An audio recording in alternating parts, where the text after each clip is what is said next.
আগামী ৩ মাসের মধ্যে বাংলাদেশ শিপিং কর্পোরেশন বিএসসির বহরে যুক্ত হচ্ছে দুটি খোলা পণ্যবাহী বড় জাহাজ। প্রতিষ্ঠার পর এবারই প্রথম সংস্থাটি নিজস্ব অর্থায়নে এসব জাহাজ কিনছে। এতে শিপিং কর্পোরেশনের বহরে জাহাজের সংখ্যা বেড়ে দাঁড়াবে ৭টি, যা রাষ্ট্রীয় এই সংস্থাকে লাভের দিকে নিয়ে যাওয়ার পাশাপাশি বিদেশি মুদ্রা সাশ্রয়েও কথা বলছে বিশিষ্টজনরা। এই ঈদে জামা জুতো অ্যাকসেসরিজের ডিসকাউন্ট।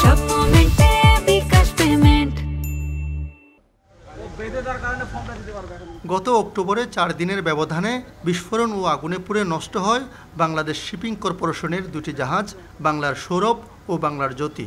এই অবস্থায় দ্রুত জাহাজের সংখ্যা বাড়াতে উদ্যোগ নেয় সংস্থাটি। এরই মধ্যে ক্রয় সংক্রান্ত অনুমোদন প্রক্রিয়া শেষ হয়েছে। প্রায় ৬৫,০০০ টন ধারণ ক্ষমতা সম্পন্ন দুটি জাহাজ কিনতে চলতি মাসেই আন্তর্জাতিক টেন্ডার আহ্বানের কথা জানিয়েছেন কর্তৃপক্ষ।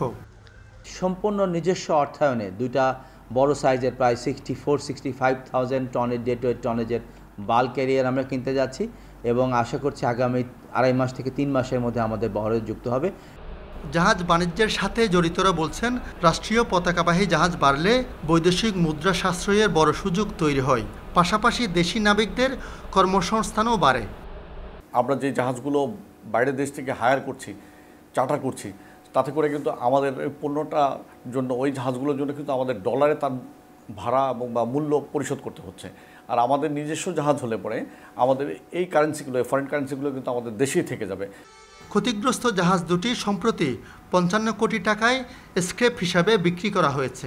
এর বদলে দুটি ভাড়া জাহাজে জ্বালানি তেল পরিবহন করছে বিএসসি। আলমগীর সবুজ, ইন্ডিপেন্ডেন্ট নিউজ, চট্টগ্রাম।